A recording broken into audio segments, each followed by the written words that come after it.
Presidente, cumprimentá-la a si, aos seus deputados e naturalmente ao seu Ministro, ao seu Secretário de Estado, a quem publicamente desejo maiores sucessos no desempenho das suas funções,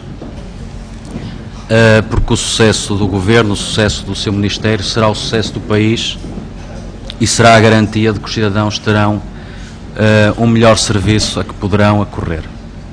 Cumprimentar também o seu deputado do Partido Socialista e apresentar-lhe a minha simpatia pelas questões que levantou. Eu compreendo a dificuldade que tem no desempenho da sua função e sob a consideração que apresentou de qual o futuro para o Serviço Nacional de Saúde, aquilo que eu gostava de tecer acerca dessa consideração é que o futuro que nós queremos, e julgo que o futuro que os portugueses pretendem, é exatamente um futuro diferente do passado. Porque é preciso recordar que o nosso país foi confrontado em maio com a assunção plena de uma situação de pré-bancarrota, em que o déficit estava descontrolado, uma falta de credibilidade internacional do nosso país, uma estagnação económica assumida como recessão e uma falta de capacidade efetiva, para além dos anúncios, de consolidação orçamental de apoio à recuperação económica. No setor da saúde, que é um dos setores fundamentais em termos orçamentais, a situação de facto é bastante grave. E o Sr. Ministro tem uma responsabilidade patriótica com uma equação difícil e controversa. Tem uma necessidade, por um lado, de reequilibrar financeiramente o sistema, de o reestruturar, porque o reequilíbrio financeiro não é passível de garantir a sua sobrevivência. E este reequilíbrio, esta reestruturação, é indispensável para garantir a sustentabilidade do Serviço Nacional de Saúde, para garantir a própria sobrevivência do Serviço Nacional de Saúde, e nesta equação tem, por outro lado, que garantir desde logo e sem interrupções o acesso aos cuidados de saúde por parte da população. Em 2008, o então Primeiro-Ministro garantia que foi este Governo, o Governo anterior, que acabou com o crónico subfinanciamento do SNS, dotando dos recursos necessários e modernização do sistema. Isto em 19 de março de 2008. Porém, em 6 anos desses dois governos, a receita do SNS aumentou em 70%. No entanto, a despesa total também aumentou em 88%. O referido aumento da receita deveria servir, recorde-se, para pôr termo ao subfinanciamento crónico do Serviço Nacional de Saúde desde há largas décadas. Mas não foi isso que aconteceu. Aliás, o próprio Ministro das Finanças de então reconheceu, no final de outubro de 2010, quando nesta Assembleia afirmou que no SNS havia um desvio na ordem dos 500 milhões de euros.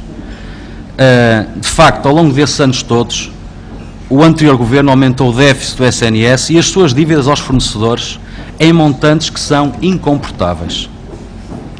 Só no que se refere a medicamentos de uso hospitalar, a dívida total do SNS era, em junho do ano passado, de 1.114 milhões de euros, mais 510 milhões de euros do que em março de 2005. Isto representa mais 84%. Atingindo os prazos médios de pagamento dos 411 dias, ou cerca de 14 meses.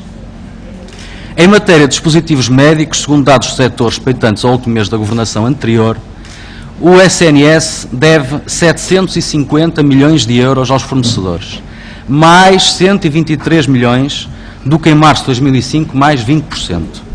E está a pagar a 438 dias, ou seja, mais de 14 meses, um prazo ainda maior do que o referente aos medicamentos de uso hospitalar.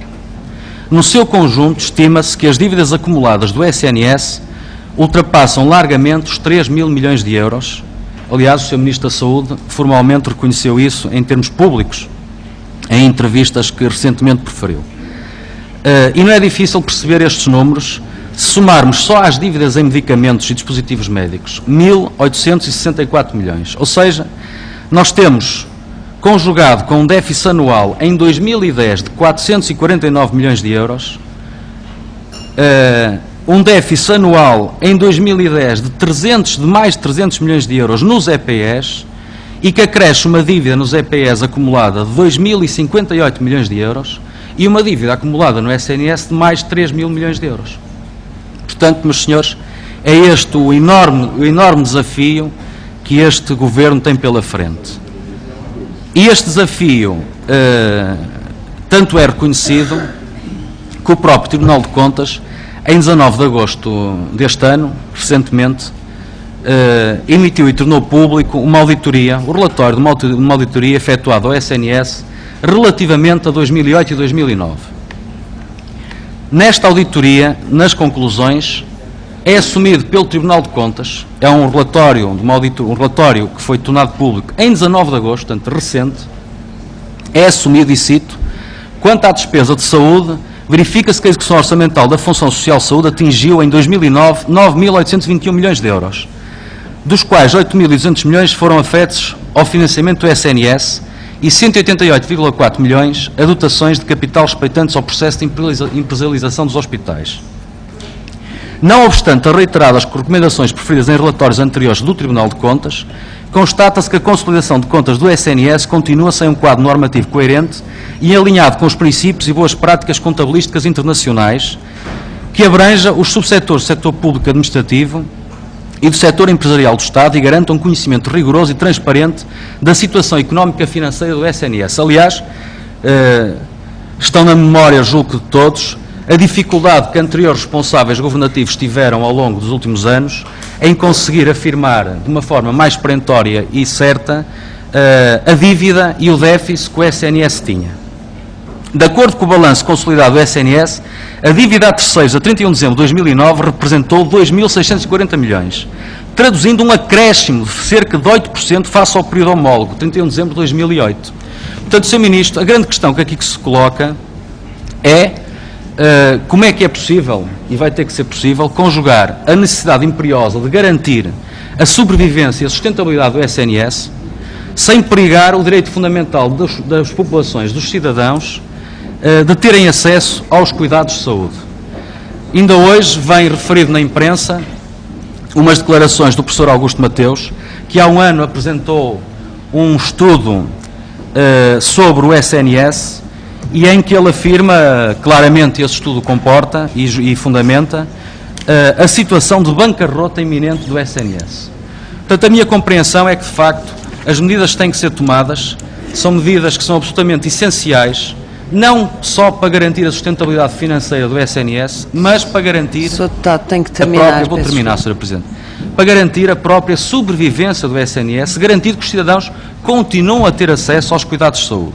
E a grande equação, a equação difícil, que cabe sob a responsabilidade primeira do Sr. Ministro, naturalmente, é de facto conjugar isto com o contínuo acesso dos cidadãos, sem interrupções, desde logo, aos serviços e aos cuidados de saúde.